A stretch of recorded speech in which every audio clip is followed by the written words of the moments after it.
ang mga kwento ng pag-ibig, kwento ng buhay at kwento ng pag-asa dito sa Barangay Love Stories. Love Stories.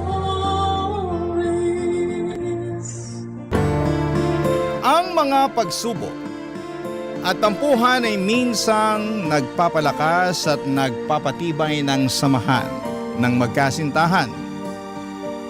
Ikaw, kabarangay, naaalala mo pa ba ang huling hindi pagkakaunawaan ninyo ng jowa mo?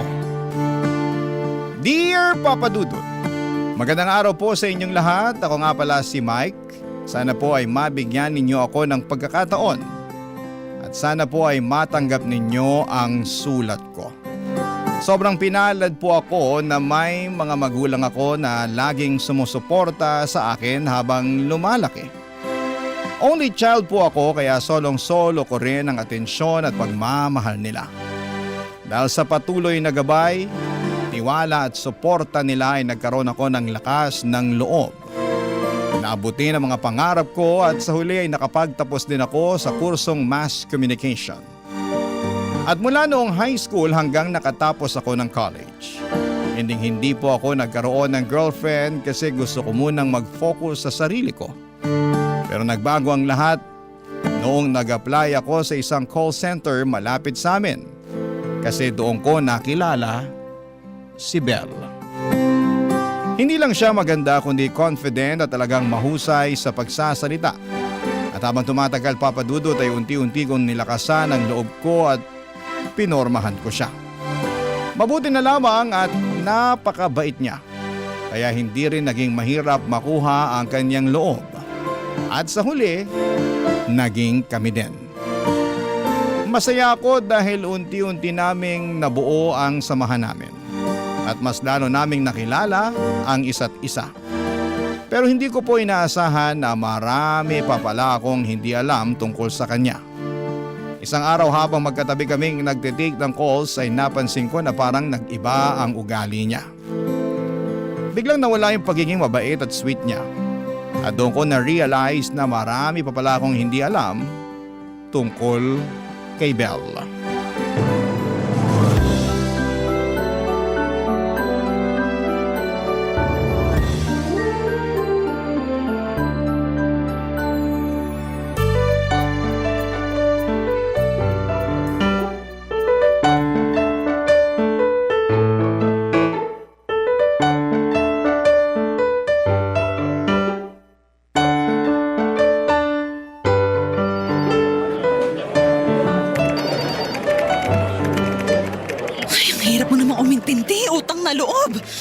Uy, Bel, ayos ka lang? Ano bang klaseng tanong yan, Mike? Malamang hindi. Ano ba kasing nangyari dyan? Ito kasing customer na kausap ko eh. Kanina pa sigaw ng sigaw. Paano ba naman kasi nanghihingi ng refund? Ang kulit. Kung ganun, ba't di mo na lang bigyan ng refund nang matapos na yan? Mike, ano bang akala mo sa akin, tanga? Kung ganun lang kadali yun, malamang kanina ko pa ginawa, di ba? Easy ka lang. Ngayon lang kita nakitang nagkaganyan ah. Ay, nakakaasar na kasi. Ilang beses ko nang pinaliwanag sa customer na to na hindi na applicable yung refund sa sitwasyon niya. Kasi lagpas 60 days na simula nung binili niya yung item. Ba't di mo subukan mag-offer ng voucher o kaya gift certificate? Ay, ginawa ko na yan, pero gusto niya talaga ng refund. Subukan mo ulit. Baka sakaling makinig na sa'yo yan. Sir, thank you so much for patiently waiting. Kaya mo yan. Sir, the least that we can do for you is offer you a voucher or a gift certificate. Ay, ayoko na talaga! Suko na ako sa customer na to! Uy, naamo boses mo. Ay, hindi ata ako tatantanan ng customer na yan hanggat hindi ako nababaliw eh. Bakit ba? Ano ba daw sabi? Nanghihingi na ng supervisor. Di good. At least hindi mo na po problemahin yung customer na yan, di ba? Anong good? Sigurado ako natatalakan na ako ng supervisor natin kapag nalaman niya na pangit yung naging takbo ng call ko. Di naman siguro. Ay, sandali lang. Ba't ka ba chika ng chika sa akin? Wala ka bang call? Wala eh. Napakaswerte mo naman ha. Sandali lang. Babalikan ko lang tong reklamador na customer na to. Hello, sir? Oh, Ano sabi? Buwisit na customer na yun. Binagsakan ba naman ako ng telepono? Alam mo, dapat sineseparate mo yung trabaho mo sa feelings mo eh. Para hindi ka nagkakaganyan. Madali lang sabihin yan, pero mahirap gawin. Hayaan mo na yun. At least tapos na, di ba? So ano? Okay ka na? Paano naman ako magiging okay? Ninenervyos na ako tuwing nakakatanggap ako ng tawag sa customer. Pakiramdam ko kasi tatalakan lang nila ako eh. O sige, ganito na lang. Tuwing nakakaramdam ka ng nerbiyos, titigan mo lang ako. Kapag ginawa mo yun, sigurado ako mawawala yung nerbiyos mo. Ah, talaga ba? Parang hindi naman. Grabe ka naman sa akin. Siguro nga hindi ako kagwapuhan. Pero at least, sigurado naman ako na love kita. Ay, sa susunod na babanatan mo ako ng napaka-corny mong jokes. Huwag mo na lang akong kausapin, Mike. Mas lalo lang ako napipikon sa'yo eh. Ikaw naman. Yun yung pinakaunang beses na nakita kong magalit si Belle. At habang tumatagal ay mas napapansin ko na kapag galit siya ay talagang galit talaga siya. Ramdam ko at ng mga tao sa paligid namin ang galit niya. Pero kapag masaya naman ay sobrang saya din niya. Mabilis siyang matawa kahit sa mababaw na mga bagay lang. Para tuloy hirap siyang kontrolin yung emosyon niya at lahat ng nararamdaman niya talagang lumalabas. Pero kahit na ganoon ay mas lalo pa rin akong napamahal sa kanya kasi tuwing masaya siya ay sobrang sweet niya at napapagaan talaga niya ang araw ko. Ang akala ko noon na yun na ang simula ng masayang kwento namin. Pero hindi ko inakala na yun din pala ang magiging simula ng mas maraming pagsubok. Lalo na noong na-overwhelm na siya sa trabaho namin sa call center, Papa Dudut.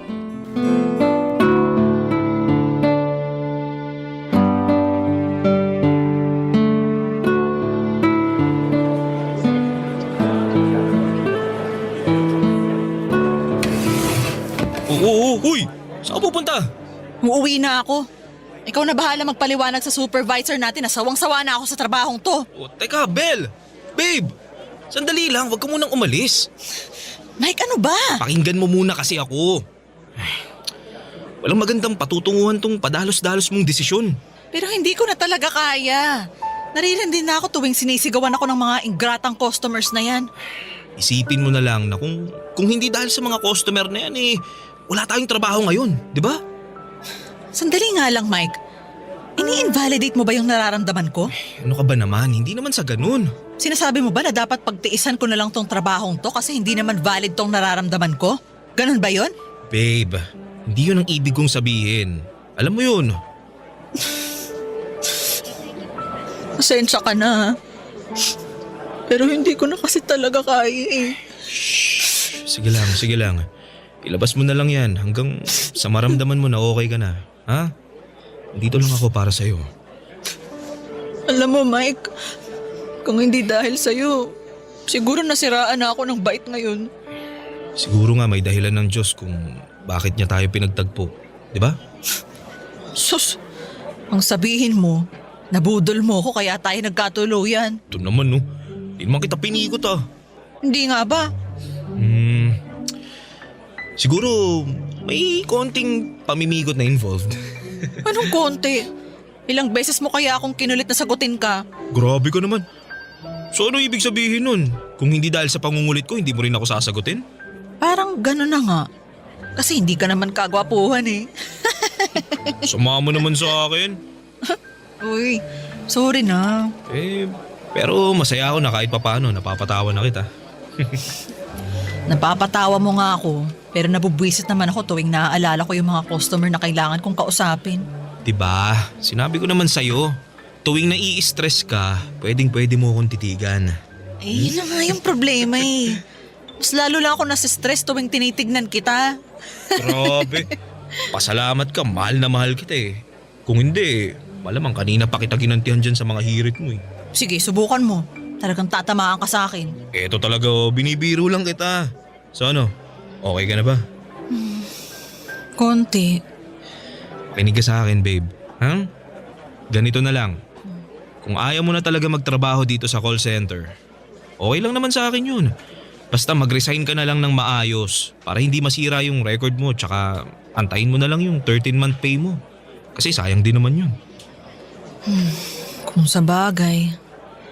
Pero babe, hindi ko na alam kung makakatiis pa ako. Ay, huwag kang mag-alala. Ha? Hindi kita iiwan. Tutulungan kita hanggang makapag-resign ka. Okay?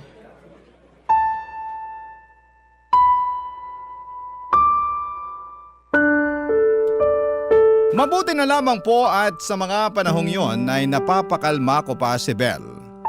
Noon pakiramdam ko talaga ay perfect match kami. Kasi kung siya ay madaling uminit ang ulo at mabilis mainis, ako naman yung palaging nandyan para umunawa. Dumamay at tumulong sa kanya. Iniisip ko noon na baka ako talaga yung taong kailangan niya para maging balanse siya. Pero habang tumatagal ay mas lalo akong sinusubok ng sitwasyon at ng panahon. Unti-unti kasing lumalala ang mood swings ni Belle. At may mga pagkakataon na kapag nagagalit siya ay nagdadabog siya sa mesa at pakiramdam ko ay parang mababasag na yung keyboard at mouse niya. Sa mga panahong yun ay naiisip ko na siguro'y oras na para maghanap ako ng ibang paraan para mas matulungan si Belle. Gusto kong maramdaman niya na hindi siya nag-iisa. At lagi ako nandito para sa kanya. Ayokong masira ang relasyon namin, Papa Dudut. Lalo na't napakahalaga sa akin ng pinagsamahan namin at kung ano ang meron kami. Barangay Love Stories. Barangay Love Stories. Napagtanto ko na siguro'y hindi talaga para kay Belle ang pagtatrabaho sa call center. Hindi kasi biro ang ganitong klase ng trabaho. Lalo na't panggabi, Papa Dudut. Sunod-sunod ang mga tawag at kailangan mo talagang maging mentally and emotionally stronger sa pang-araw-araw. Kaya nga hanga rin ako sa mga kapwa ko call center agents dahil kailangan talaga ng matibay na loob at mahabang pasensya para tumagal sa ganitong klase ng trabaho. Sa kabilang banda, naiintindihan ko rin kung bakit madaling ma-overwhelm si Belle. Kasi iba-iba naman tayo ng pinagdadaanan at kakayahang humarap sa stress. Habang tumatagal ay mas lalo kong napapansin na parang hindi na talaga nakabubuti sa kanya ang pagtatrabaho sa call center. Kaya nung nag-lunch kami isang araw ay naisipan kong kausapin siya ng maayos. Para mapag-usapan namin ang problema habang maaga pa. At baka sakaling makahanap kami ng mas mabuting solusyon para sa kanya at para sa amin.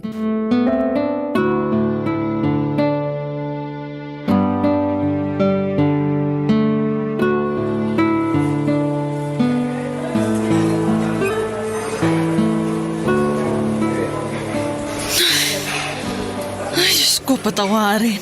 Uy, babe. Bakit? Ayos ka lang? Pikon na pikon pa rin ako sa natanggap kong tawag kanina eh. Ay, hindi pa rin ako makamove on. Bakit ba? Ano ba nangyari? Eh, minura-mura lang naman ako ng hayop na yon. Kung makapagsalita yung matandang yun, kala mo naman nabili niya na yung buong pagkatao ko.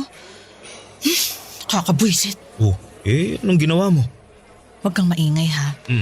Pero binabaan ko ng call yung customer. Ala ka. Ano? Bakit mo naman ginawa yun? Hindi mo ako masisisi kung nagawa ko yun. FYI lang, kating-kati na akong mag-resign sa kumpanyang to. Eh kung tutuusin, ikaw lang naman yung dahilan kung bakit nandito pa ako eh. Kung hindi dahil sa'yo, malamang matagal na rin akong wala dito. Ay. Uy, babe. Ayos ka lang? Ba't di ka na nagsasalita? Babe, actually, matagal-tagal ko nang pinag-iisipan to eh. Anong pinag-iisipan mo? Pumapayag na ako mag-resign ka. Sandali lang. Seryoso ka ba? Oo. Pero bakit biglang nagbago yung isip mo? Kasi ang totoo niyan, nasasaktan na rin ako tuwing nakikita kitang nahihirapan. Tsaka siguro, hindi rin para sa'yo itong pagtatrabaho sa call center. Ay, nako, sinabi mo pa. Alam mo, para na akong nabunutan ng malaking tinik kasi finally, naiintindihan mo na kung saan ako nanggagaling. Ay, pero sandali lang, babe ha. Kapag nag-resign ka na dito sa call center, ano ang gagawin mo? I mean, saan ka na magtatrabaho niyan? Madali lang yan, babe. Maghahanap ako ng trabaho kung saan hindi ako mumurahin at sisigawan ng customer 24/7. Sigurado ka ba na magiging okay ka na kapag nakahanap ka na ng panibagong trabaho mo? Siyempre naman, no? Sige, bukas na bukas. Tutulungan kitang mag-submit ng immediate resignation mo sa supervisor natin.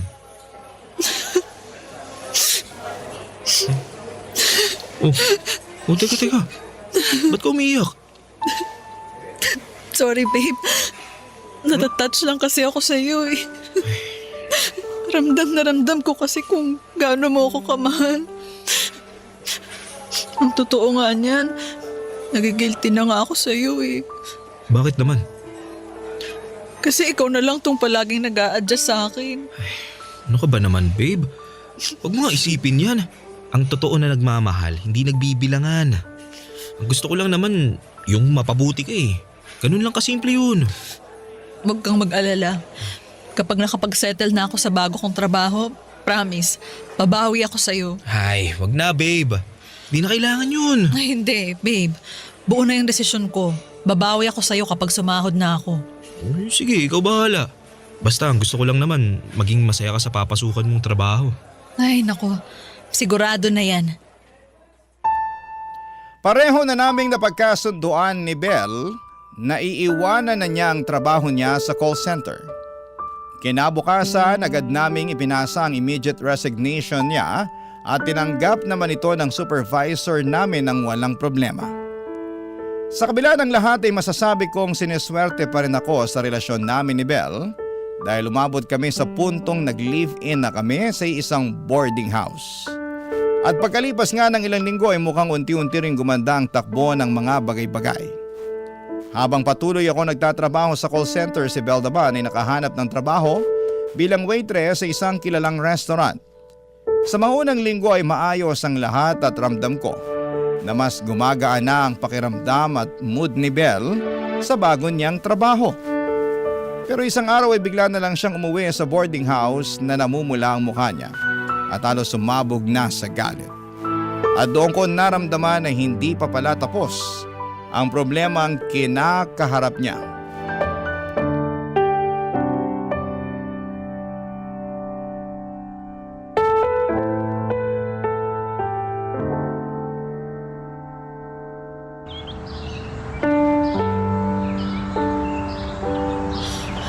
Hayop na yan! Buisit! Babe, kumalma ka nga. Kinulat mo naman ako eh. Ano ba nangyayari sa'yo? Paano ba naman kasi? Yung customer kanina, grabe, ang taray! Napakasuplada! Alam mo kung sino? Bakit ba? Ano bang ginawa niya sa'yo? Tinalakan niya ako kasi wala daw lasa yung in-order niyang pagkain. Eh malay ko ba dun? Anong akala niya sa akin, chef? Eh waitress lang naman ako, no? Babe, sinabi ko na to sa'yo noon at sasabihin ko ulit sa'yo ngayon. Ha? Dapat matutunan mong i-separate yung trabaho mo sa personal life mo para hindi ka naapektuhan ng ganyan. At uulitin ko din yung sagot ko sa'yo noon na madali lang sabihin yan pero mahirap gawin.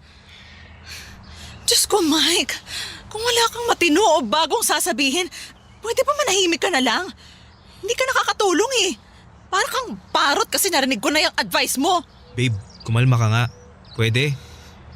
Di mo ako kaaway dito, okay? Pasensya ka na. Pakiramdam ko kasi parang kahit anong kayad ko sa pagiging waitress, parang hindi tumataas yung sahod ko. Totoo nga niyan eh. Parang gusto ko na ulit mag-resign eh. Ha?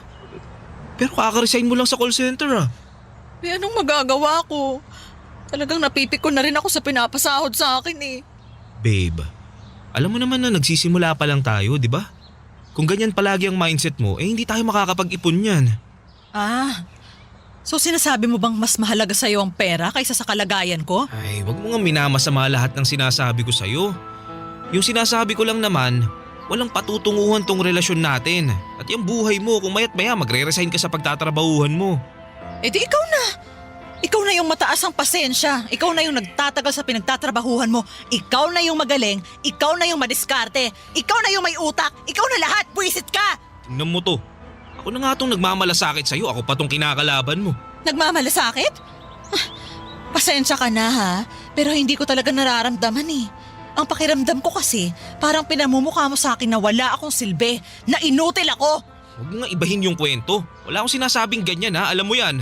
Hindi mo nga sinasabi, pero nararamdaman ko naman. Alam mo, kung palagi kang ganyan, wala talagang patutunguhan tong relasyon natin.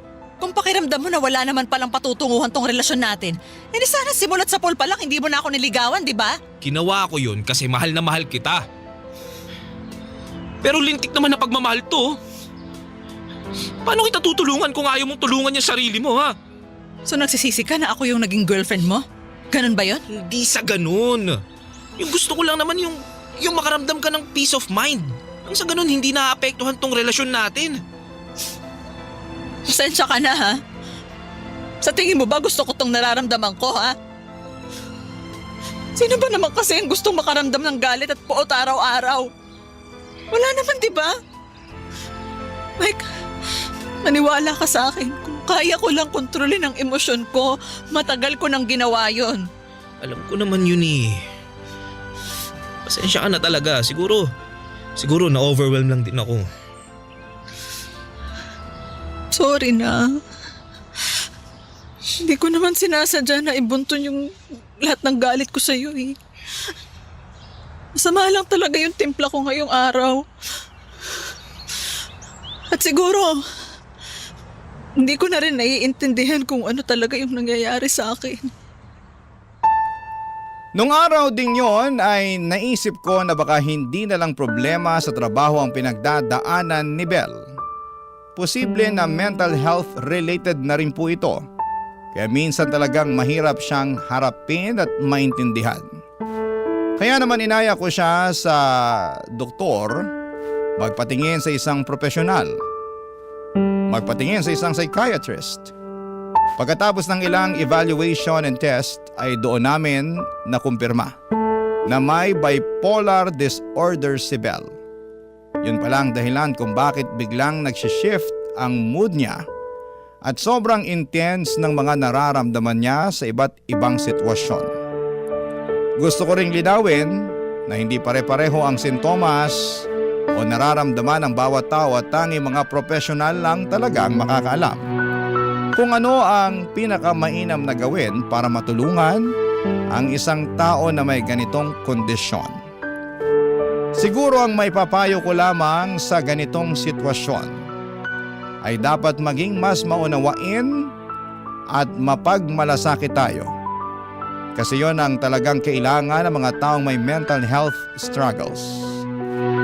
Sa ganoong paraan, Papa Dudut, ay mas matutulungan natin sila sa kanilang pinagdadaanan.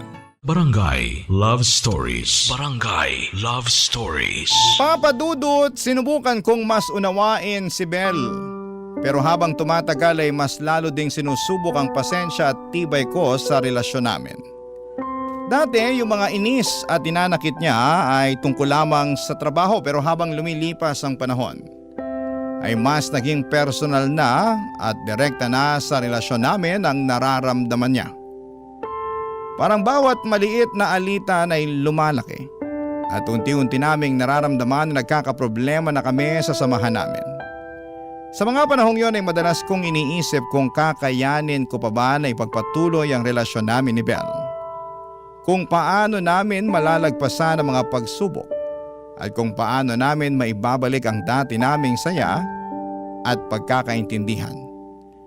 Halos araw-araw kong pinipilit intindihin at suportahan siya, pero hindi maikakaila na mabigat sa akin ang lahat ng pinagdadaanan namin.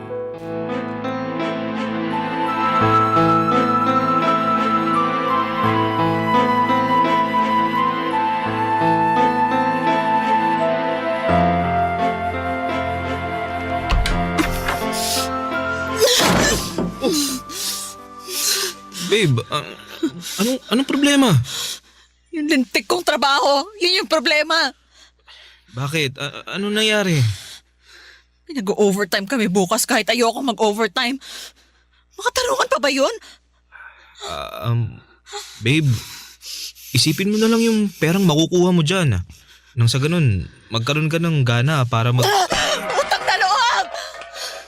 Kahit na anong sabihin mo, hindi na ako magkakaroon ng gana na magtrabaho! Babe, siguro, matulog ka na lang muna. Para para makapagpahinga ka na rin. Sigurado ako pagod ka na sa trabaho mo eh. Ha? Bakit mo ba ako pinagpapahinga? Siguro napapagod ka na sa mga pinagsasasabi ko sa'yo, no?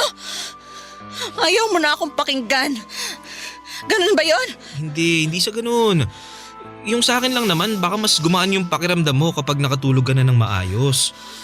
Sabihin mo, gusto mo akong manahimik kasi pagod ka na sa akin. Ayaw mo na sa akin. Ganun yon. Hindi sa ganun yun. Kung ayaw kitang makasama, malamang sa malamang wala na ako dito. So ngayon nagbabalak ka pa na iwanan ako? Ay, ano ka ba naman, Bel? Pues, Babe! yan! Babe, anong ginagawa mo? Ito ang gusto mo, di ba? Pues ibibigay ko sa'yo! Nilagay ko na lahat ng basura mo dyan sa maleta. O ngayon, lumayas ka na at huwag ka nang magpapakita sa akin. Hindi kita kailangan dito. Bel, maniwala ka sa akin, ha? Wala akong balak na sukuan ka. Pero yun ang nararamdaman ko. Hindi ka dito. Hindi ka dito. Okay lang yan. Ha? Okay lang yan. I'm sorry, Mike. Sorry.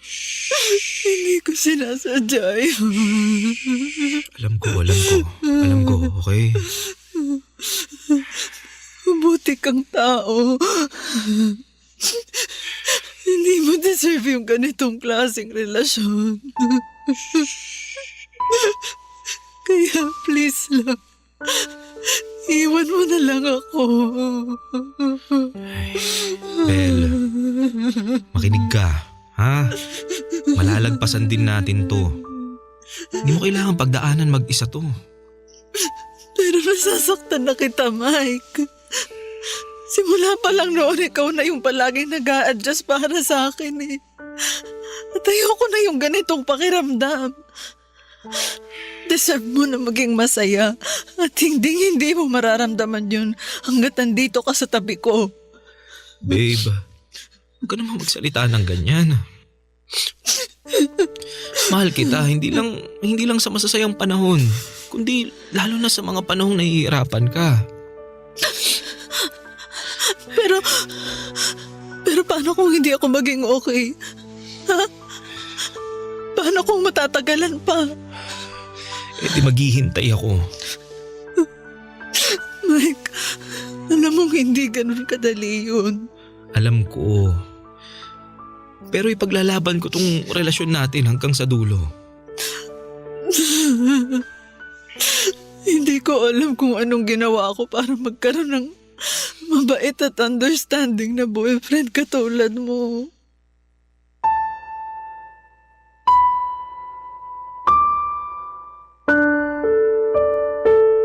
Naging maayos din naman ang usapan namin ni Belle ng gabing yon. Pero syempre hindi rin all the time ay palaging perfect. At may mga pagkakataon pa rin na nagkakatampuhan kami o hindi nagkakaintindihan. At may mga araw na parang bumabalik ang dating mga problema. Aaminin ko sa inyo, Papa Dudut, na unti-unti ako nagkakaroon ng trauma sa relasyon namin. Madali na akong matakot o tamaan ng nerbiyos tuwing may malalakas na tunog o kumakalabog. Pero hindi ko ito sinasabi kay Belle kasi gusto ko siyang makapag-focus sa sarili niya. Pero habang tumatagal ay mas napapansin ko na tuwing nakakarinig ako ng mga maingay, agad akong nagiging alerto. Kinakabahan na ako sa mga susunod na pwedeng gawin ng girlfriend ko. Gaya nung isang beses na umuwi si Belle ng bahay na wala na naman sa mood. Sa hindi ko maipaliwanag na dahilan ay biglang bumilis ang tibok ng puso ko at tila hindi ako makahinga ng maayos, Papa Dudut.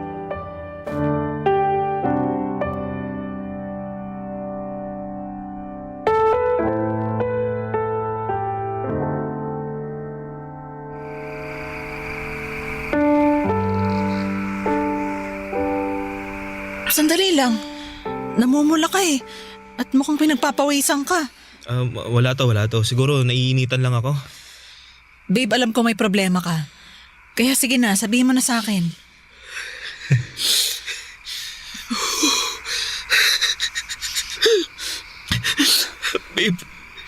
Babe, I'm sorry. Sinubukan ko talagang pigilan pero Sandali lang. Uminahon ka nga muna. Hindi kita maintindihan eh. babe, sana wag kang magagalit sa sasabihin ko ha. Pero sa tingin ko, nagkakaroon na ako ng trauma sa mga nangyari sa relasyon natin. Babe, galit ka ba sa akin? Hindi ako galit sa'yo.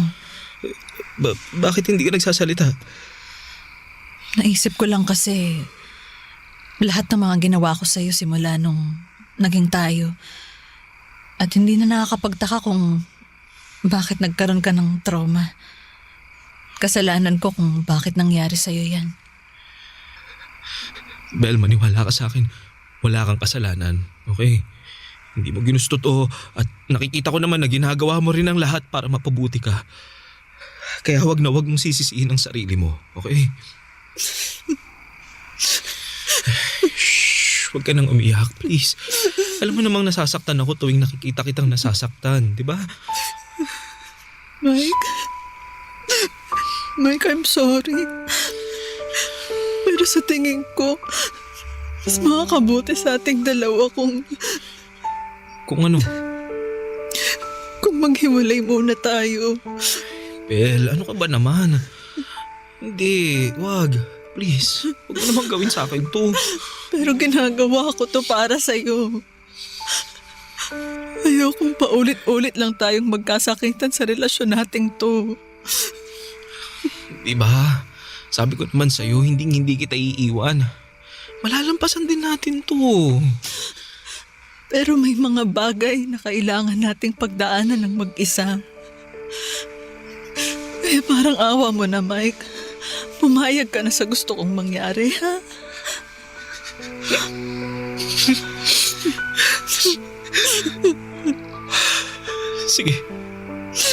Sige, pumapayag na ako. Pero mangako ka sa akin na aalagaan mo ang sarili mo. Ha? Ipangako mo din sa akin na hindi mo pababayaan ang sarili mo. So, ibig bang sabihin nito, hindi na tayo magkakabalikan? Hindi ko pa alam.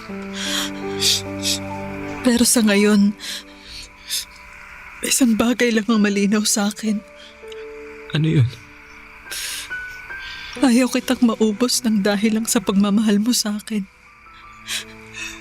Napaka-unfair nun para sa'yo, Mike. Hindi man ito ang hinangad kong katapusan para sa atin. Pero alam ko, ito ang makakabuti para sa atin.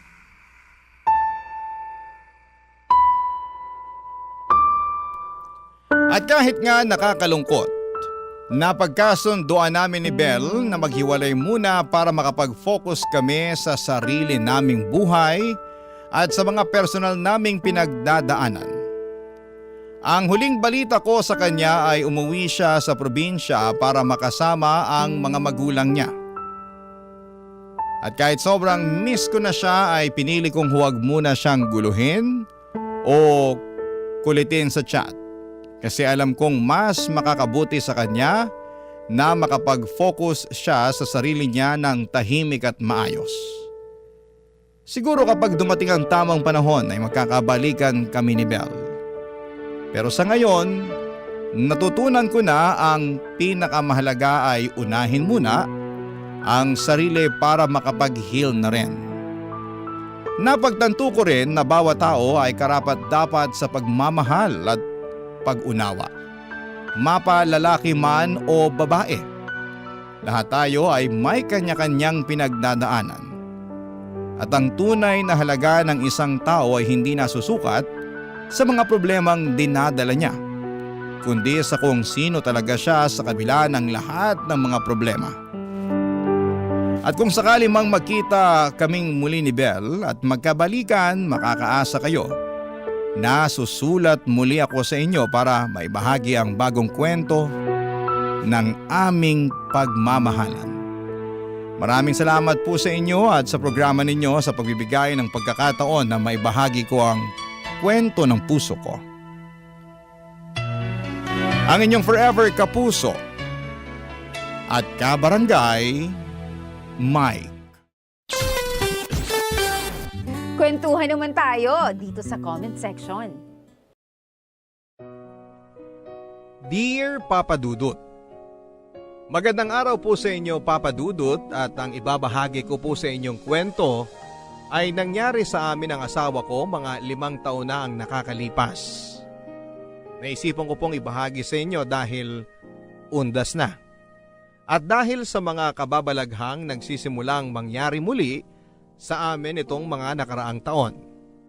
At dahil na rin po sa kakaibang karanasan namin ay mamabutihin ko pong itago na lamang ang aming tunay na pangalan. Ako po si Dennis, 30 years old at isang psychometrician at lumaki sa Albay Province. Ang asawa ko naman ay si Lady, 28 years old at dito sa Maynila ipinanganak. Noong high school ako ay lumipat na sa Maynila ang aming pamilya.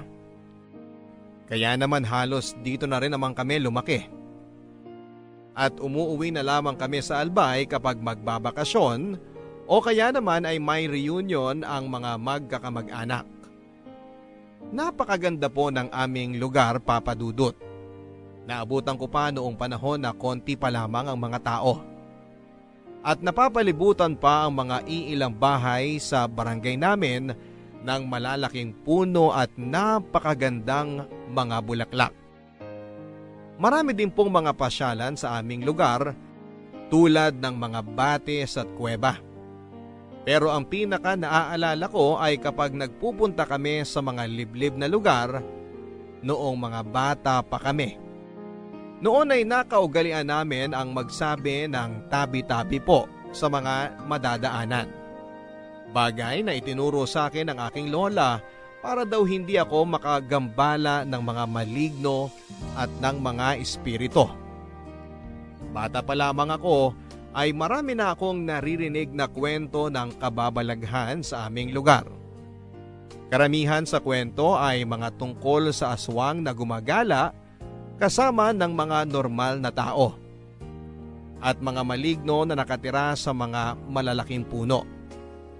Kahit pa ang sarili kong ina ay may ibinahaging kwento sa akin na noong mga 3 or 4 years old pa lamang siya, nang karay-karay siya ng aking lola na naglalakad ay may nakita siyang isang babae na nakadikit sa silong ng isang kubo. At ang mahaba at malagong buhok nito ay nakalaylay at umaabot sa lupa. Nang tinanong daw niya ang lola ko, itinuro ang babae at tinanong kung ano yon. Noon ay kumaripas na ng takbo ang lola ko habang karay-karay siya. At pagka-uwi ay doon niya nalaman na ang babaeng yon daw pala ay isang aswang na hinihigop ang buhay na bata na nasa sinapupunan ng buntis naming kapitbahay. Habang lumalaki ay marami pa akong mga kwentong napapakinggan na kagaya ng kwento ni nanay. Pero nang kami ay magpamaynila na, ay unti-unti na rin itong nakalimutan. At nang tumanda na nga ako ay tumigil na rin talaga akong maniwala sa mga ganong klase ng kwento. Graduate kasi ako ng psychology, Papa Dudut. Kaya para sa akin, ang mga ganoong bagay ay baka bunga lamang ng imahinasyon. O kung hindi naman, ay sigurado akong pinaglalaruan lamang sila ng kanilang mga utak.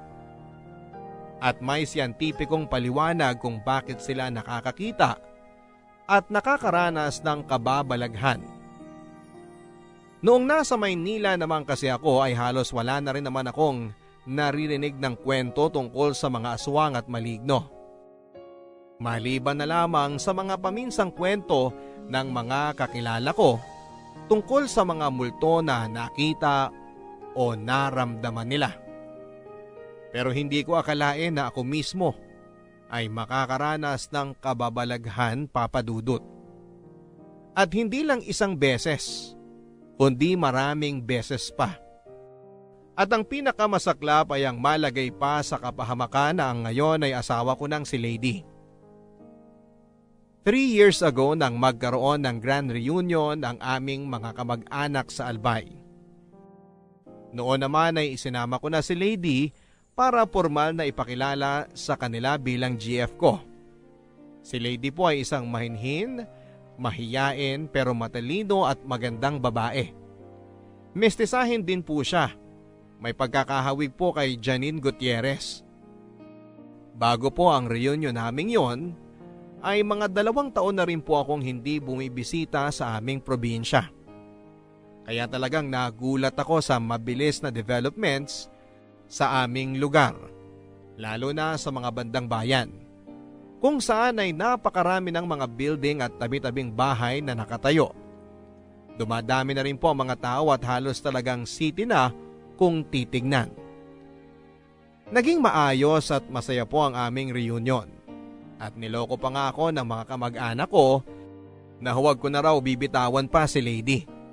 Kasi naka-jackpot na ako sa kanya. At binibiro pa nila ako na maging alerto daw ako dahil baka makakilala pa siya ng may mas itsura sa akin. Kaya baka magbago ang isip at iwanan ako.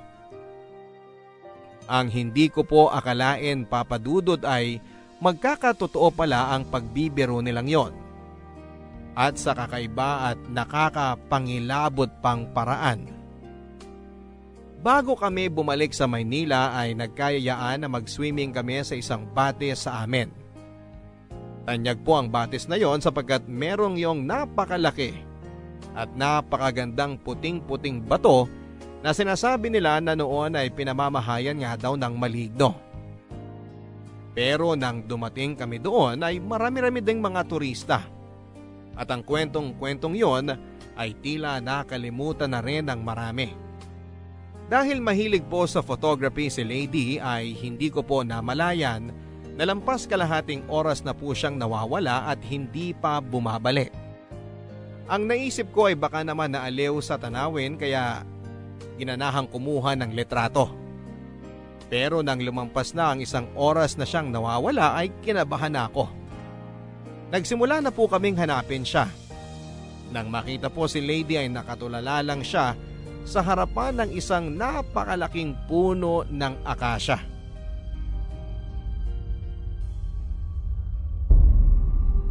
Lady! Lady! Lady! Lady! Lady!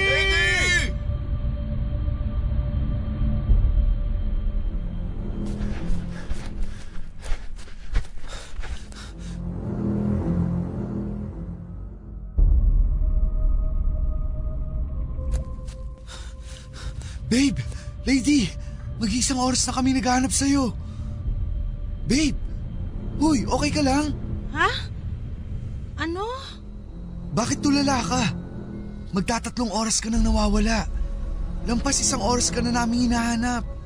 Dennis? Ha? Kararating ko lang dito ah. Wala pang 1 oras ako nang umalis dun sa may batis. Babe, 3 oras ka nang nawawala. Lahat na kaming mga lalaki hinahanap ka na eh. Teka nga, tawagan ko nga sila. Shucks, bakit patay phone ko? Marami pa akong battery kanina. Ayaw magbukas. 3 oras na akong nawawala? Paano nangyari yun? Oo, babe. Tara, bumalik na tayo. Lumulubog na yung araw. Oo nga no. Kanina mataas pa yung araw. Nalilito ko. Ano ba ang huli mong naaalala? Ang natatandaan ko, may nakita akong isang aso. Nasa gitna ng mga kakahuyan. Tahimik lang siya na nakatingin sa akin. Nung una, natakot pa ako kasi baka kagatin ako. Pero tahimik lang siya. Nakatingin. Nagtaka ako kung paano siya napunta doon. Puro kakahuyan yun at walang malapit na bahay. Tapos naaliw na ako sa kanya kaya pinidyohan ko siya. Tapos nun, sinundan ko na siya habang nagvi-video ko. Tapos ayun nga, dumating ka na. Pero wala naman akong asong nakita pagdating ko. Alam ko na. I-check natin yung camera mo kung ano ang nangyari. Sige. Eto. I-play mo yung video. Ha? Paano nangyari yun? Bakit walang na-record? Baka naman sira yung camera mo. Ewan ko. Andito naman yung ibang mga picture na kinunan ko eh. Yung mga pictures natin sa batis nandito rin. Bakit yun lang yung sira? Lady, tara na! Hindi maganda ang pakiramdam ko sa lugar na to. Dito tayo. Teka. Naalala mo ba ang daan pabalik?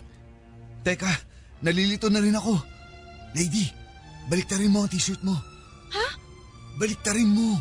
Babaliktarin ko rin tong suot ko. Ha? Bakit? Basta gawin mo na lang. Yan ang naaalala kong turo sa akin ng bata ko na dapat gawin kapag naliligaw para mahanap ang daan pabalik.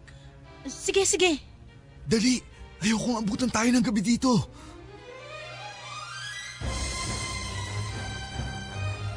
Hindi ko alam kung nakatulong nga ba, pero nahanap naman namin pabalik ni Lady ang daan. Nang ikwento namin ang nangyari sa liblib na lugar sa may Akasya, ay sinabi kaagad ng mga pinsan ko at kahit ng mga matatanda sa amin na maaari nga daw na napunta si Lady sa lugar ng mga engkanto. Lalo pat ang mga malalaking puno tulad ng Akasya at Balete ay sinasabing bahay daw ng mga engkanto at lamang lupa. Mabuti na nga lang daw at nahanap ko kaagad si Lady dahil kung hindi raw ay baka nakuha ito ng mga engkanto. Ako pa ang nasisi kung bakit ko daw kasi hindi pinaalalahanan si Lady na magsabi ng tabi-tabi po, lalo pat dayuhan ito sa aming lugar. Bukod pa dyan ay meron kasing si Lady na nunal malapit sa mata, kaya't sinasabi nila na isa rin daw ito sa mga dahilan kung bakit maaaring maging lapitin si Lady ng mga maligno at engkanto. Ako naman ay kahit na pinagbaliktad ko na rin ang t-shirt si Lady ay pati na rin ako ay sa puntong yun ay hindi pa rin masyadong naniniwala na gawa yun ng maligno. Sa isip ko ay baka naapektuhan lang ako ng sobrang kaba dahil sa pagkawala ni Lady. Kaya kung ano-ano ang mga naisip ko at nararamdaman.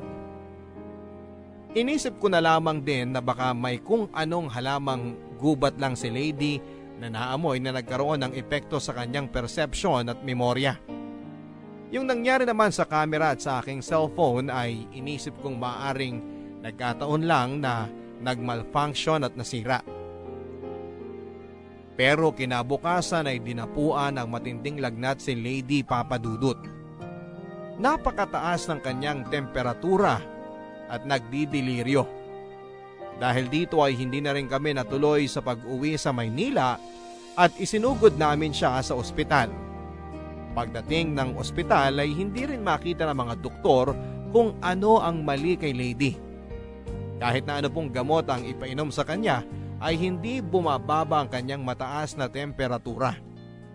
Kaya pumayag na rin po ako nang sabihin ng nanay ko na tumawag kami ng magtatawas. Akin na ang palanggana. Ito po.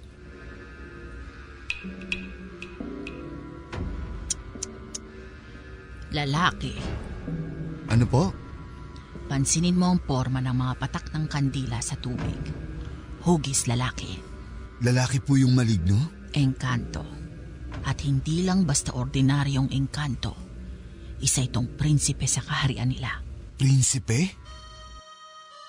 Bakit niya po binigyan ng sakit si Lady? May nasabi pa si Lady sa'yo na natapakang nuno sa punso. O baka may pinatas siyang bulaklak o dahon sa kagubatan. Wala naman po. Ang sabi niya lang po ay may nakita siyang aso sa gitna ng gubat. Tapos naaliw po siya dito at sinundan niya. Tapos nang nakita ko po si Lady ay naroon na siya. Tulala sa harap ng isang malaking puno ng akasya. Malapit siya sa puno ng akasya? Opo. Bakit po? Nakursunadahan siya. Paano pong nakursunadahan? Kung prinsipe ang engkantong may gawa nito sa kanya at nakita mo siya na malapit sa Akasha, ay baka gustong dalhin ng engkanto si Lady sa kaharian nila. Kaharian? Ang mga engkanto ay madalas na namamahay sa mga malalaki at matatandang puno. Maaaring puno lang ito sa paningin ng ordinaryong tao, pero sa mga nakukursunadahan nilang mga tao, ay ipapakita nila ang tunay na anyo ng kanilang tirahan. Isang maganda at malaking palasyo. Pero bakit naman po gustong dali ng engkanto si Lady sa kanila? Magandang dalaga si Lady.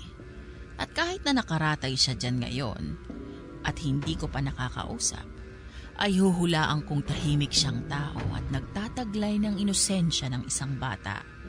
Tama ba ako? Opo, tama po kayo. Ganyan nga po siya. Ang mga kagaya niya ang natitipuhan ng mga engkanto. Ibig niyo pong sabihin ay nagustuhan siya ng engkanto? Malaking posibilidad yon. At dahil hindi lang ito basta-bastang engkanto at mataas pa ang antas sa kanilang mundo, sa tingin ko'y gusto niyang gawing asawa at prinsesa si Lady. Paano po natin maliligtas si Lady? Ano yun? Namatay ang kandila. Siya yun. Yung engkanto po? Oo. Ipinararamdam niya sa atin ang lakas niya. Susubukan ko ang lahat ng aking makakaya, anak. Pero ngayon pa lang ay sasabihin ko na sa iyong malakas ang puwersa ng karibal mo. Maaaring mapalis ko siya ngayon. Pero hindi ko masisiguro na hindi siya magbabalik. Ikinalulungkot ko. Pero sa mga kagaya ng engkantong ito, sa tingin ko'y hindi siya titigil hanggat hindi niya nakukuha si Lady.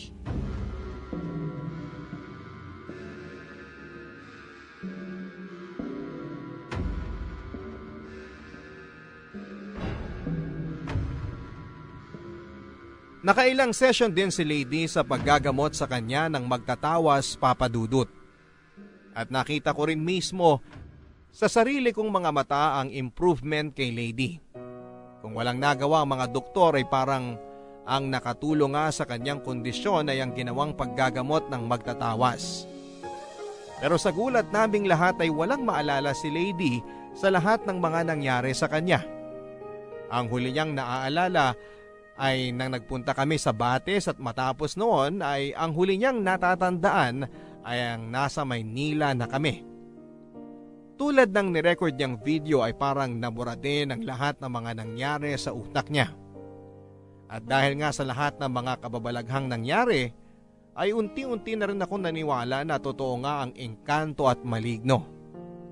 Naniwala na ako na talagang mayroong mga bagay sa mundo na hindi maipapaliwanag ng tao ng lohika at ng siyensya. Pero ang pangyayaring ito kay Lady ay nagkaroon din ng hindi kaaya-ayang epekto sa aming sitwasyon sa buhay. Dahil sa pagkakasakit ni Lady ay halos 1 buwan din kaming namalagi sa probinsya. At dahil hindi ko naman siya maaaring iwanan ay nag-emergency leave ako sa trabaho ko ng 1 buwan. Mabuti na nga lang at mababait ang aking mga boss at pinayagan nila ako. Si Lady naman ay hindi pinalad. Dahil mahigpit ang kanyang kumpanya ay napilitan tuloy siyang mag-forced resignation. At matapos noon ay nahirapan na rin siyang makahanap pa ng bagong trabaho. Mula kasi nang mangyari yon kay Lady ay parang may nagbago na rin sa kanya. Mas naging tahimik siya at withdrawn. Sa aking obserbasyon ay gumaling man siya sa kanyang pisikal na katawan. Ay naapektuhan naman na nangyari sa kanya ang kanyang kaluluwa at pagkatao. Ako rin ay medyo na-guilty sa mga nangyari, Papa Dudut. At nahiya ako sa kanyang pamilya.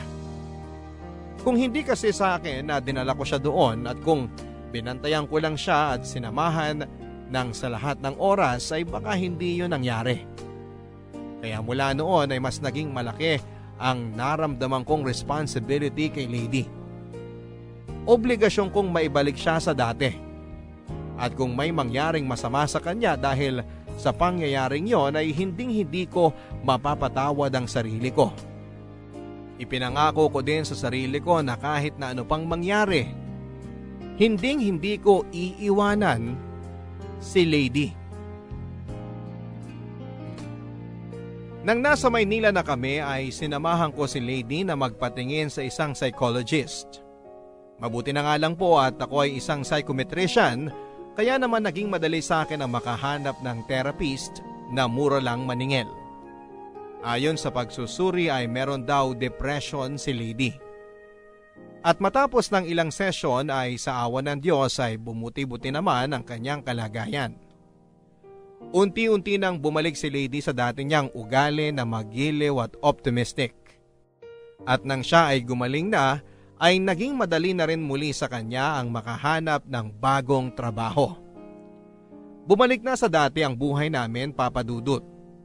Naging maayos naman si Lady sa kanyang bagong trabaho at ako naman ay balik sa dati na rin na walang masyadong inaalala.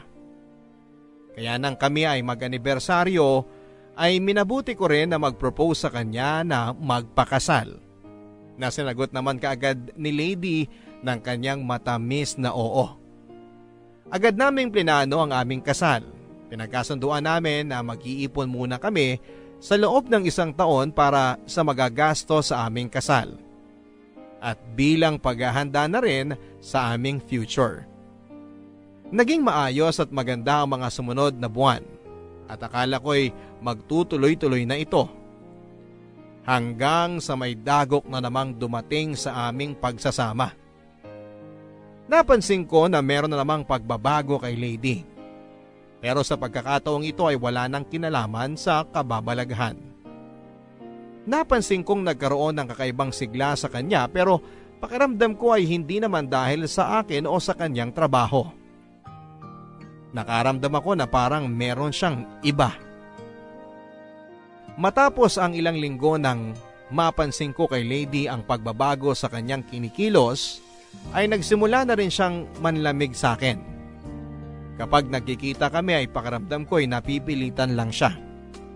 At parang palagi siyang nagmamadali na umalis. Dumating na rin sa puntong parang iniiwasan na niyang makipagkita sa akin. O maski ang makipag-communicate. At doon ko na nga naramdamang posibleng meron na siyang third party. At isang araw ay dumating na nga ang pinaka-kinakatakutan ko. Nakipagkita sa akin si Lady at sinabi niyang gusto na niya na makipaghiwalay. Dennis, may gusto sana akong sabihin sa'yo. May kinalaman ba tong sasabihin mo kung bakit hindi ka na nagpapakita sa akin? At kung bakit iniiwasan mo na ang tawag ko? Oo. May iba ka na?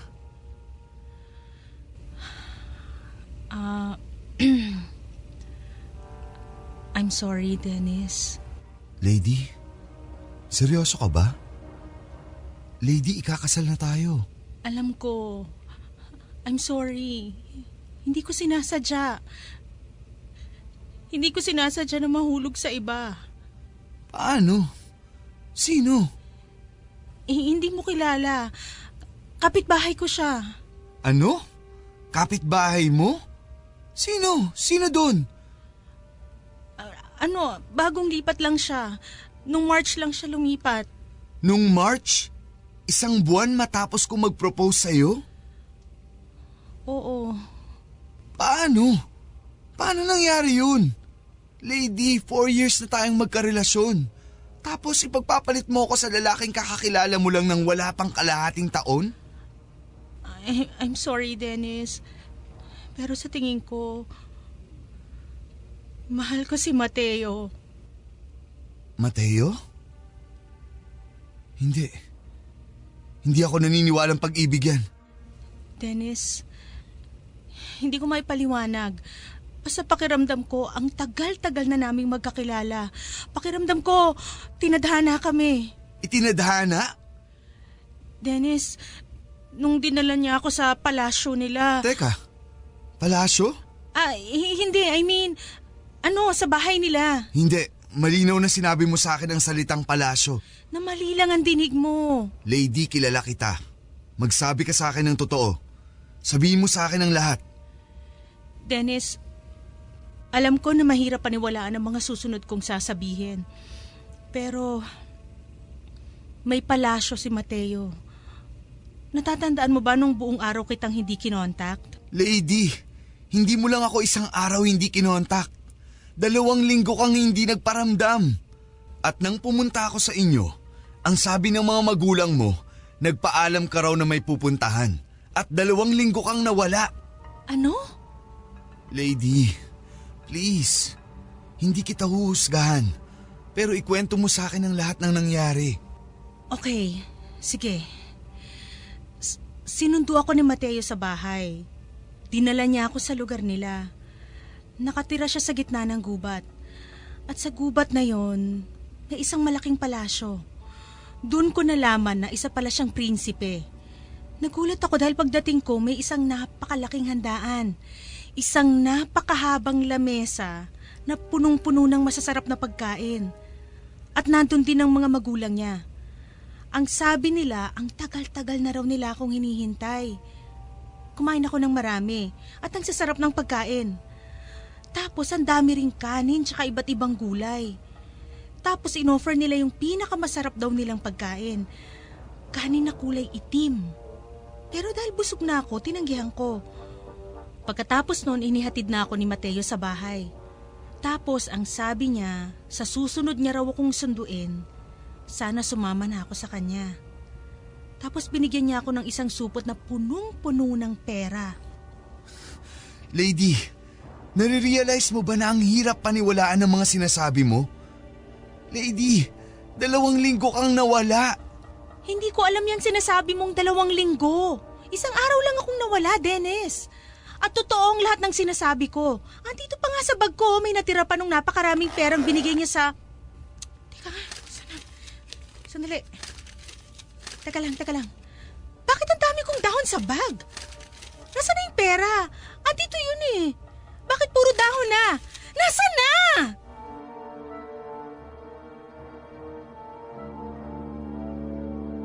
Gusto ko sanang dalhin si Lady sa psychiatrist, pero ang unang kutob kong naramdaman ay hindi ordinaryong sakit ang dumapo kay Lady Papadudut. Masyadong malapit ang kinuwento niya sa mga nabanggit dati ng magtatawas, ang tungkol sa palasyo, ang tungkol sa engkantong prinsipe na gustong asawahin si Lady.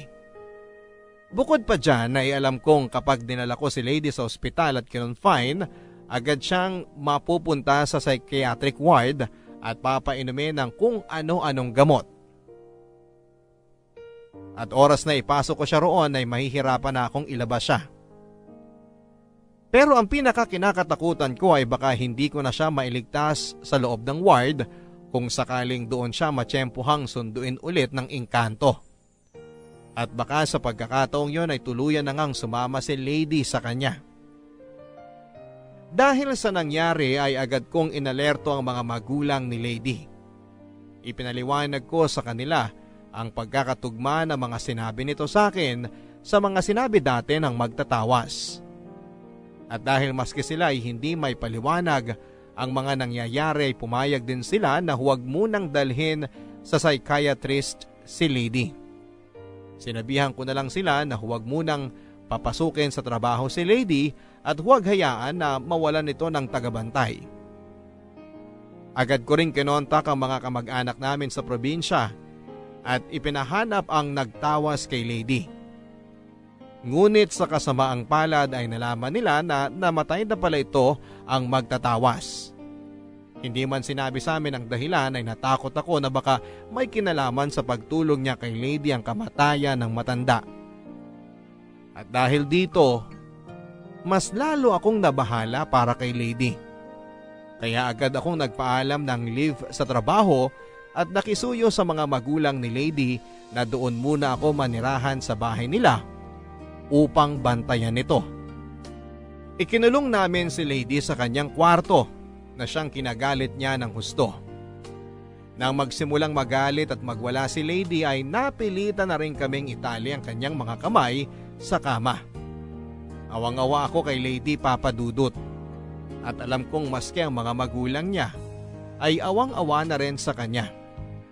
Pero minabuti namin at tibayan ang loob para na rin sa ikagagaling ng aming minamahal. Pakawalan niyo ako, Ma! Pa! Pati ba naman kayo gagawin niyo sa akin to? Anak, patawarin mo kami. Kapag hindi namin to ginawa, baka magwala ka na naman at masaktan mo lang ang sarili mo. Bitiwan niyo ako! Alam ko namang yung si Dennis ang may pakana ng lahat ng to eh!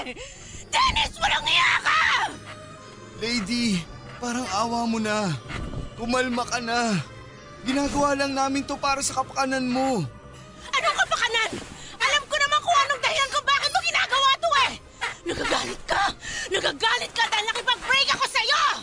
Lady, hindi yun ang dahilan. Lady, may sakit ka. Kailangan muna namin gawin to hanggat hindi ka pa gumagaling. Wala akong sakit! Hindi ba malinaw sa'yo? Hindi ikaw ang mahal ko! Si Mateo! Si Mateo ang mahal ko! Bitiwan niyo ako! Lady, parang awa mo na anak, kumalma ka na.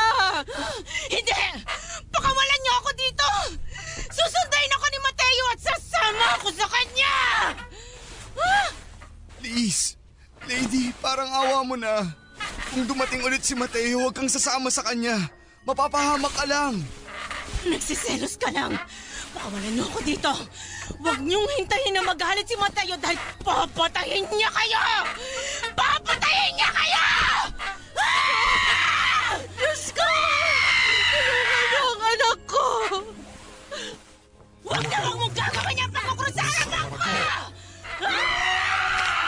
Dennis, iabot mo sa akin yung crucifix! Huwag mong gagawin yan!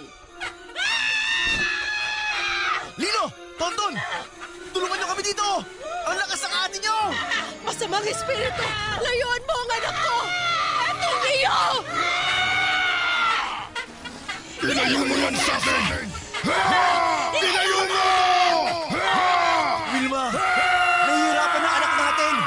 Tanggalin mo muna yung cross!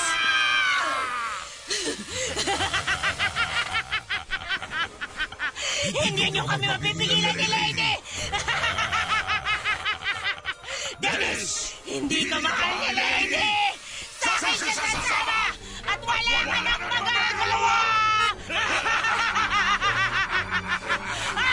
Hindi! Hindi ako papayag! Mahal ko si Lady! Nagmamahalan kami! Ikaw ang umalis! Nilagat! Nagpasal ang mga mo nilagat! Nay! Ang cross! Ibalik niyo!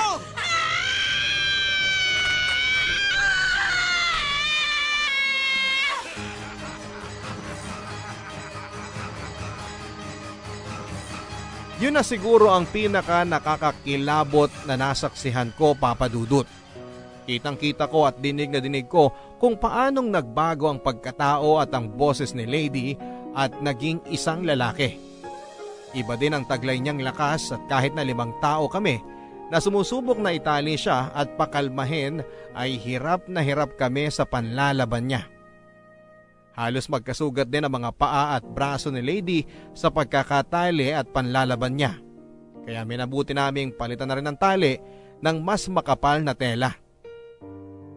Noong una ay talaga rin nanlalaban si Lady kapag dinidikitan namin siya ng krus o ng rosaryo. Pero nang tumagal ay kumalma na rin ito at hindi na nanlaban. Pero kapag inilalayo namin ang krus ay bumabalik na naman siya sa nakakapangilabot niyang pagsisigaw at pagwawala. Kaya naman minabuti na rin namin na hindi na alisin sa tabi niya ang krus kahit para kumalma na siya. Para makasigurado kaming hindi na siya muling aatakihin ng engkanto. Pagkatapos ng 2 o 3 araw ay kumalma na talaga ng husto si Lady. At unti-unti na rin bumalik ang kanyang sariling huwisyo. At tulad ng dati ay wala na naman siyang maaalala. Nagulat na lamang siya nang makita niyang nakatali siya sa kama at may katabing mga krus. At kahit pa umiyak ng umiyak at magmakaawa sa amin si Lady, ay hindi kami pumayag na kalagan siya. Sa takot na baka bumalik na namang muli ang pag-atake ng galit na engkanto. At kahit na kumalma si Lady Papa Dudut ay patuloy naman siya sa pag-iyak sa mga sumunod na araw. May mga oras pang tulala na lang siya habang nakaratay. At kahit na nakalimutan niya ang nangyaring pagwawala niya at tilang pagsapi sa kanya ng engkanto, ay hindi naman niya nakalimutan na gusto niyang sumama dito. Hindi ko nga alam, Papa Dudut, kung matatawa ako o magagalit o maiiyak na lamang. Dahil ang karibal ko kay Lady ay isang engkanto. Pero sa kabila ng lahat ng kababalaghang ito, ang talagang bumaon sa akin ay ang sakit na marinig mula sa babaeng mahal na mahal ko ang sabihin niyang hindi niya ako mahal at may iba na siyang gusto. Gusto ko mang kumbinsihin ang sarili ko na epekto lamang ito ng panlilinlang sa kanya ng engkanto. Hindi ko rin maiwasan na masaktan at maisip na baka yun naman talaga ang katotohanan. Na hindi niya ako mahal. Na hindi na ako mahal ni Lady. Ilang araw mula nang iginapos namin si Lady dahil sa kanyang pagwawala, ay dumating na ang isa pang magtatawas na nakuha ng aking kamag-anak sa probinsya. Katulad ng ginawa ng namayapang magtatawas ay sinuri niya muna kung ano nga ba talaga ang aming kinakaharap na elemento. At tulad nga ng sinabi ng dating magtatawas, ay kinumpirma niyang engkanto raw ito na may mataas na katungkulan at nagkagusto kay Lady. Agad siyang nagsimula sa kanyang mga ritual ng panggagamot. Pero nang magwala ng muli si Lady ay nakarinig na naman kami ng nakakakilabot na boses ng lalaki mula sa kanyang maliit at payat na pangangatawan. Namalas ko ang takot sa mata ng magtatawas. Nang mapakalma ng magtatawas si Lady ay kinausap kami ng matanda. Humingi siya ng tawa dahil hindi na raw niya kayang ituloy ang panggagamot. Masyado raw malakas at makapangyarihan ang engkanto at natatakot siyang balikan siya nito. At dahil sa mga sinabi ng magtatawas ay nabalot kami ng takot at pinanghinaan kami ng loob. Hanggang sa nakita ko ang krus sa tabi ni Lady. At naalala ko kung paano naggalit ang engkanto nang itinabi namin ito sa kanya. Dito ako nakaisip na kumausap ng pare.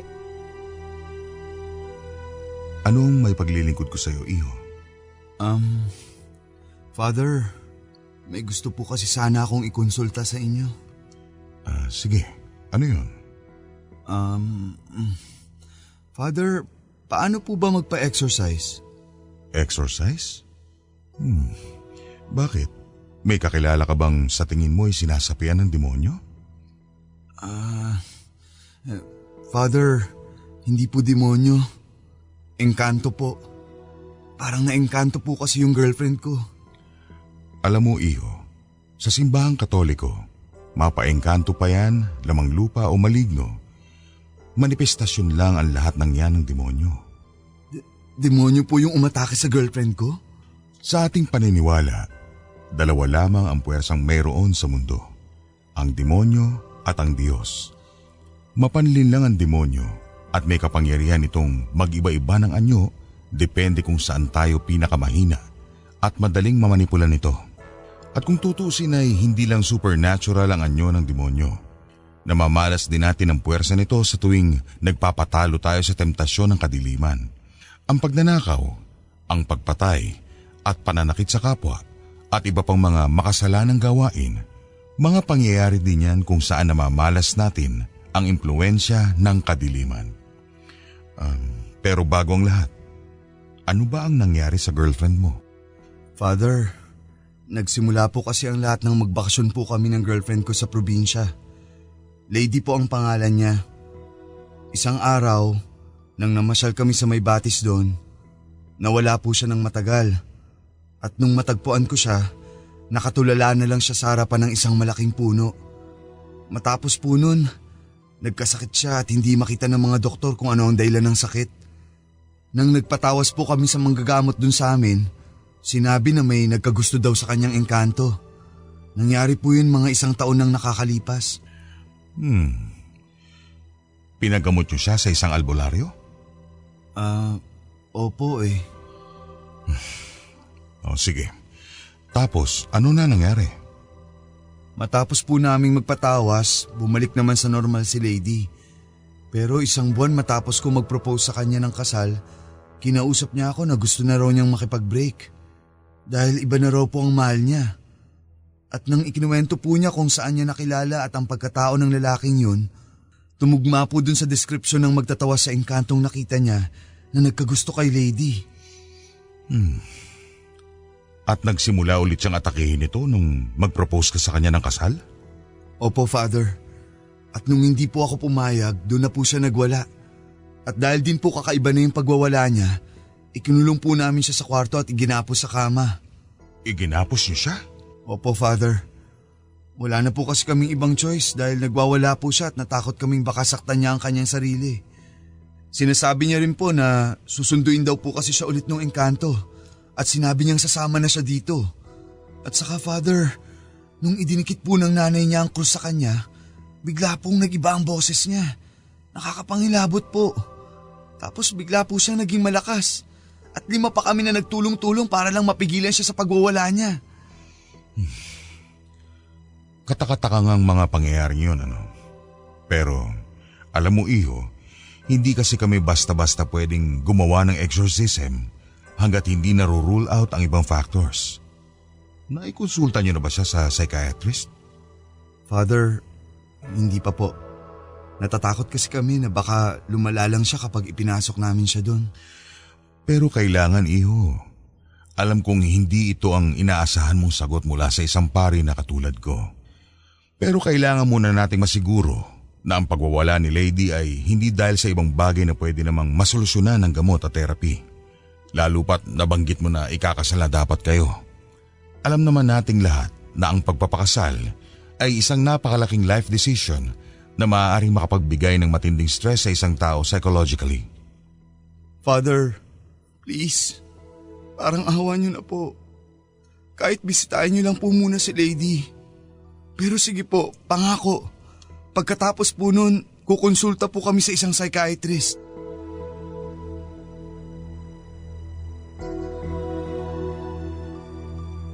Isa sa mga itinanong ni Father ay kung bakit daw kami sa albularyo unang lumapit. Kumusta raw ba ang aming relasyon sa Panginoon? Hindi ako handa at medyo nagigilty ako sa tanong ni Father. Kahit kasi Katoliko ako at ang pamilya ko ay hindi naman ganong kalakas ang aming paniniwala at pagpapractice ng aming relihiyon. Kumbaga, nagsisimba na lang kami dahil obligasyon at dahil nakasanayan na. At kapag nasa simbahan kami o nagdarasal, ay kadalasang wala naman talaga doon ang atensyon namin. Ako mismo, aaminin ko, ay madalas na naiinip at nagsiselfone at nabubore sa misa. Kaya palagi na rin akong late na dumarating. Hanggang noong lumao na nga ay nagsisimba na lamang ako kapag may nagyayaya. Si Lady naman, sa pagkakaalam ko ay medyo ganun din ang pamilya niya. Parang ang nanay niya na nga lang ang talagang linggo-linggo sa kanila kung magsimba. Ipinaliwanag ni Father na kadalasan daw kasing nagsisimula ang isang demonic possession kapag ang biktima ay nasa krisis ng kanyang pananampalataya. O kung hindi naman ay may mga personal na dinadala. Sinabi din niya na dapat daw sana ay hindi muna kami kumonsulta sa magtatawas dahil isa daw itong forma ng occult at ang mga paganong paniniwala at practices na tulad daw noon ay maaaring gamitin din ng demonyo bilang lagusan nito. Matapos ng aming pag-uusap ay inischedule ni Father ang pagbisita niya kay Lady. Pinayuhan din niya ako na mangumpisal at kung maaari daw, pati na rin sana ang lahat ng nakapalibot kay Lady. Mahalaga daw kasi na maihanda muna namin ang aming mga sarili at pagtibayin ang paniniwala sa Panginoon upang hindi rin kami atakihin ng demonyo. Lalo pat parang kinakalaban na rin namin ito sa kagustuhan naming mailigtas si Lady. Magkukumpisal na rin sana ako kay Father, pero sa kung anumang kadahilanan, Papa Dudut, ay bigla akong inatake ng hika. Bukod sa lampas ng isang dekada nang huli akong magkumpisal, ay meron din akong kasalanang mga nagawa sa buhay na parang hindi ko pa kayang sabihin sa ibang tao. Kahit nasa pari pa. Nagsinungaling na lamang ako kay Father at ang sabi ko ay may isa pa akong lakad na pupuntahan na importante.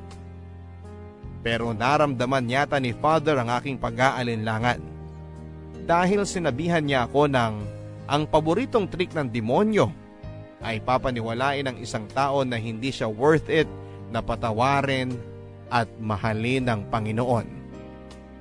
Pero sana nga ay nilakasan ko pa ang loob ko na mangumpisal, Papa Dudut, dahil sa pag-uwi ko, kinagabihan noon ay nagkaroon ng nakakakilabot na karanasan. Pabalik na ako ng bahay ni na Lady at dahil nakatira sila sa isang medyo bago pang subdivision, ay iilan pa lamang ang mga bahay dito. Nang madaan ako sa isang talahiban na walang ilaw ang daanan, ay biglang tumirik ang aking sasakyan.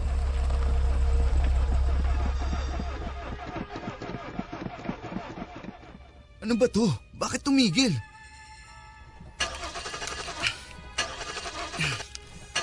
Isit.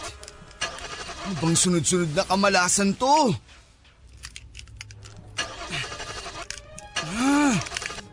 Bakit ayaw? Yung makina kaya? Hindi naman nag-overheat. Wala namang problema. Saan galing tong asong to? Doggy, huwag mo akong lapain. Mabait ako.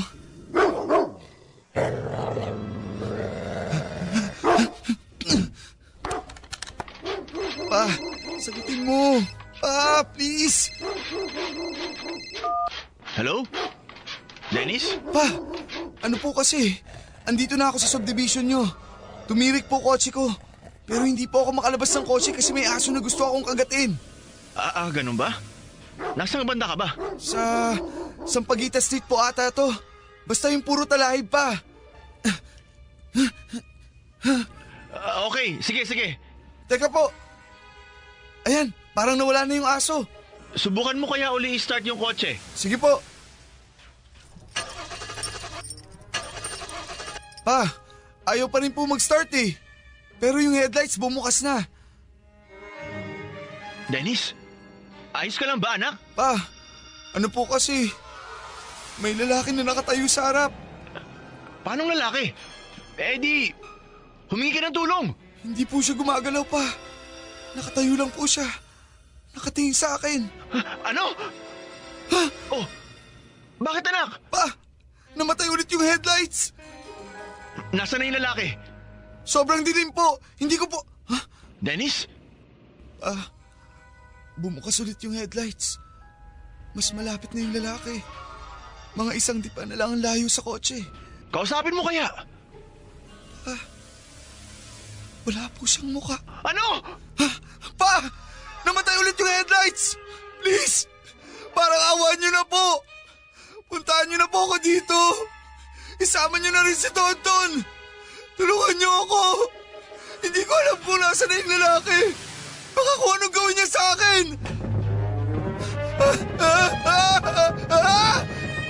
Pa! Bilisan niyo! Niyunog niyo dyan itong kotse! Puntahan niyo na ako! Sino magbabantay kay Lady kung pumunta kami dyan?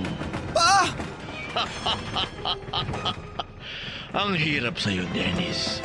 Bukod sa napakamakasarili mo na, ay napakaduwag mo pa. Kaya ayaw na sa'yo ni Lady dahil wala kang kwentang lalaki.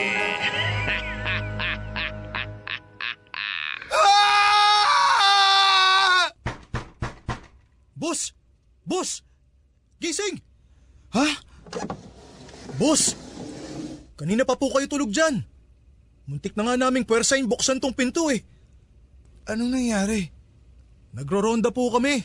Tapos naabutan namin kayo dito, patay ang makina ng sasakyan. Okay lang po ba kayo? Ha? Wala bang ibang tao kayong nakita dito? Wala po. Kayo lang po. Patayin sasakyan nyo tapos natutulog kayo sa loob. Delikado pa ho yun dahil sobrang dilim ho dito. Buti wala hong aksidenteng nangyari.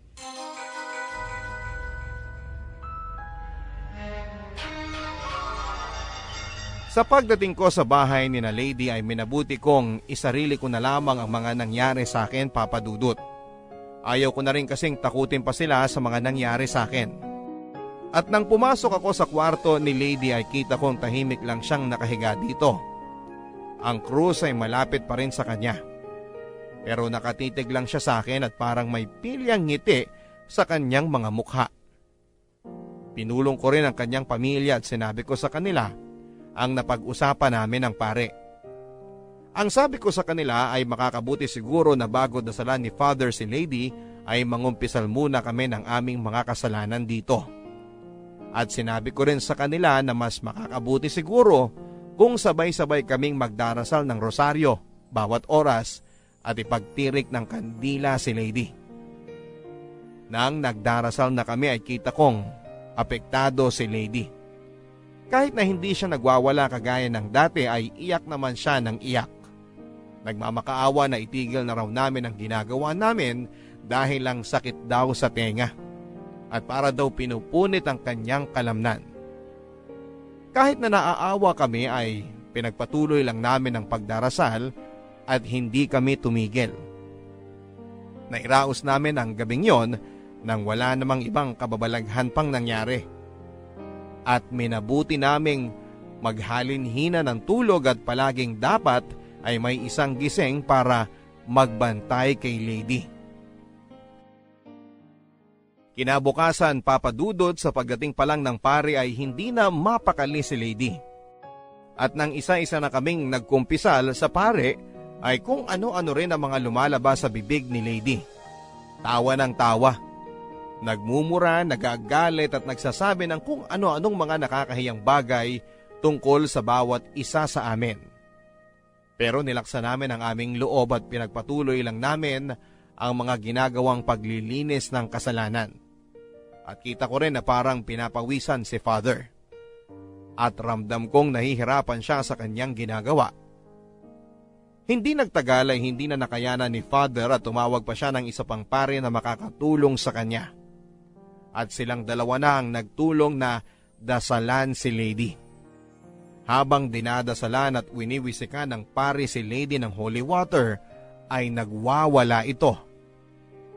At hindi nga tumagal at lumabas na naman sa kanyang bibig ang nakakakilabot na boses ng lalaki.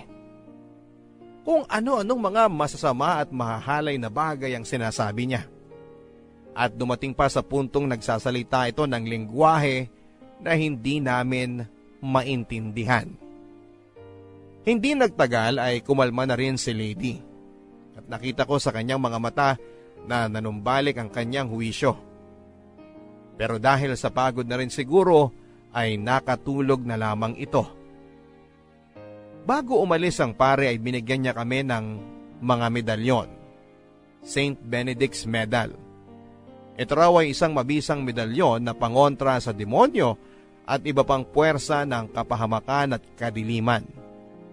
Ang bilin niya ay ipasuot daw namin ito kay Lady upang maprotektahan siya nito. Pero mas magiging mabisa daw ito kung kaming lahat ang magbabalik loob sa Diyos. At kung mas pagtitibayin namin ang aming paniniwala sa awa at kapangyarihan ng Panginoon. Dennis? Lady? Dennis? Bakit ako nakagapos? Ha? Wala kang maalala? Bakit niyo ako ginapos? Lady, kasi nagkasakit ka.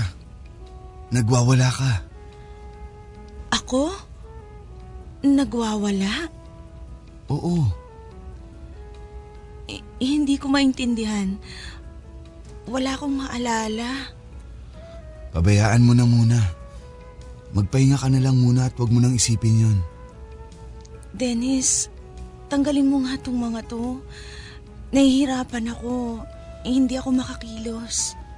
Ha? Dennis, please. Masakit ang katawan ko. Ang sakit nitong mga kamay at paa ko. Sige. Pero teka, isusuot ko muna to sa'yo. Huwag mo munang tatanggalin. Ano to? St. Benedict's Medal. Dennis, naulit na naman ba yung nangyari sa akin dati nung magbakasyon tayo sa inyo? Oo. Sige, wag mo na lang muna akong kalagan. Sigurado ka? Oo. Lady, ano ba ang huli mong naaalala? Aso. May naaalala akong aso. Nadaanan ko. Nakatayo siya malapit sa isang puno. Pauwi na ako nun sa bahay. Yun lang ang naaalala mo? Oo, pero nitong mga nakaraang buwan, may mga pagkakataon akong nagugulat ako kung bakit ako nasa lugar na yon. Dennis, natatakot ako. Shh! Huwag kang matakot. Andito lang kaming lahat para sa'yo. Yayakapin kita. Poprotektahan kita. Pero paano kung ikasal na tayo tapos mangyari uli sa akin to? Ikasal? Hindi mo na naaalala na nakipag-break ka sa akin? Ha? Bakit ko naman gagawin yun? Hindi ko nga rin alam. At dahil nga rin doon, kaya ako naisip na baka bumalik yung kondisyon mo dati. Dahil alam ko na mahal kita at mahal mo rin ako. Maraming salamat at nagtiwala ka sa akin. Maraming salamat at hindi mo ko iniwan. Hinding-hindi kita pababayaan at iiwan, lady. Hanggang kamatayan.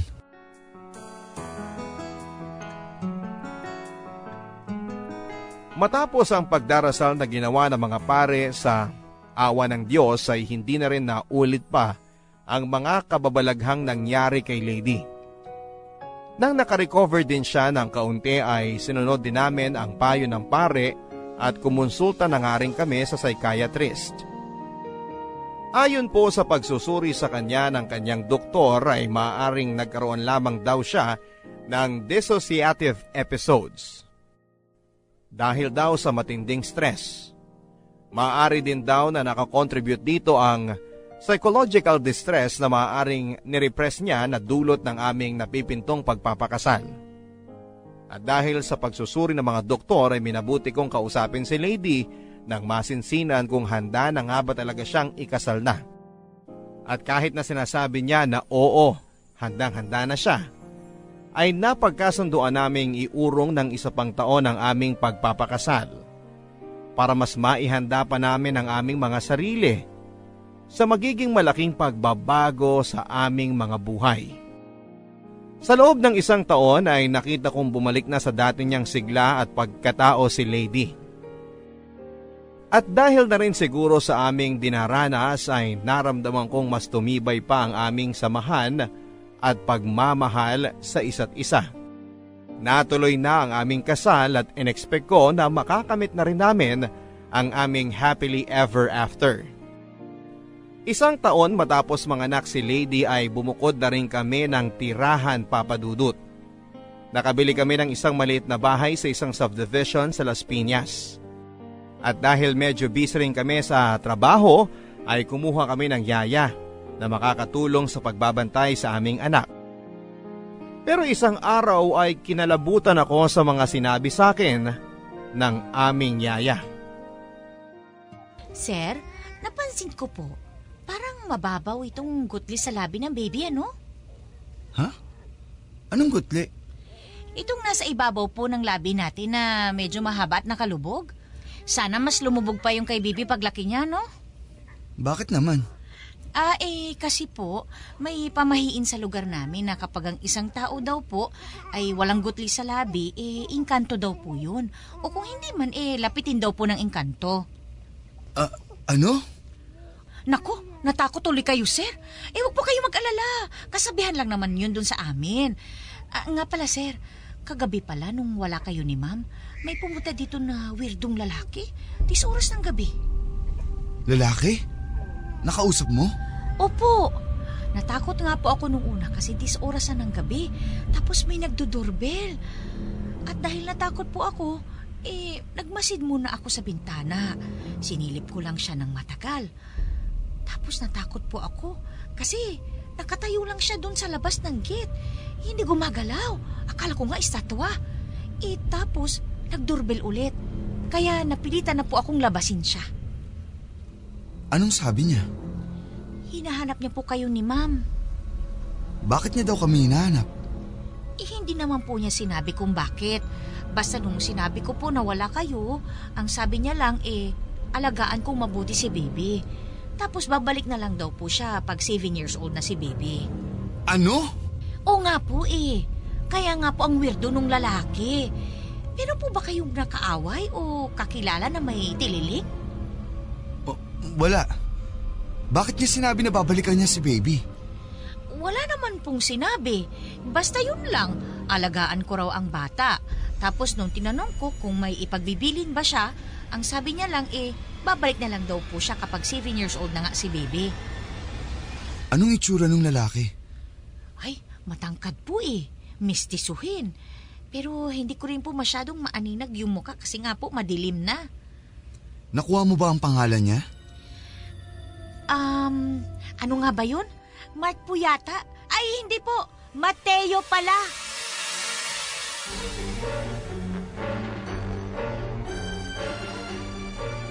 Tumaas ang balahibo ko sa katawan nang narinig ko ang pangalang binanggit ni Yaya Papadudut. Akala ko'y natapos na ang nakakakilabot na bahagi na yon ng aming buhay. Pero mukhang hindi pa pala namin ito natatakasan. Naisipan namin na lumipat ni Lady pero alam naming mahihirapan kaming gawin yon lalo pat nakapagsimula na kaming maghulog sa bahay. At isa pa ay wala rin naman kaming kasiguraduhan na kapag lumipat kami ay hindi na kami masusundan. Dahil din sa mga nangyari ay na-realize ko na naging kampante na naman pala kami ni Lady sa aming pananalig sa Diyos. Nang maging payapa na ang lahat ay hindi na kami madalas nagdarasal kahit na dati araw-araw kaming nagro-rosaryo sa bahay. Kahit ang pagsisimba ay minsan amin ang nakakalimutan na gawin. Kaya binalik namin ni Lady ang habit ng pagdarasal at pananalig sa Diyos. Isinuot naming muli ang medalyon na ibinigay sa amin ng pari at inihingi namin si baby ng medalyon na sinisiguro naming hindi matatanggal sa damit o sa katawan niya. 1 taon pa lamang ang aming anak Papadudut. 6 na taon pa ang aming bubunuin ng mga araw at gabi na hindi na kami mapapalagay sa pagtulog dahil sa pangambang baka gambalaing muli at ipahamak pa ng engkanto ang aming anak. Kaya sa lahat ng aming makakaya, ay pipilitin namin ni Lady na kumapit at maging tapat sa Diyos at sa isa't isa at maging mabuting asawa at tao.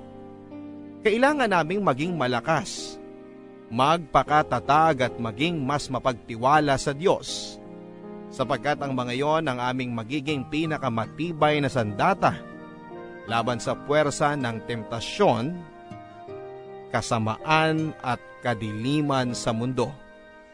Pati na sa mga kalabang nakikita man o hindi. Ang inyo pong kapuso at kabarangay, Dennis. Barangay LS 97.1.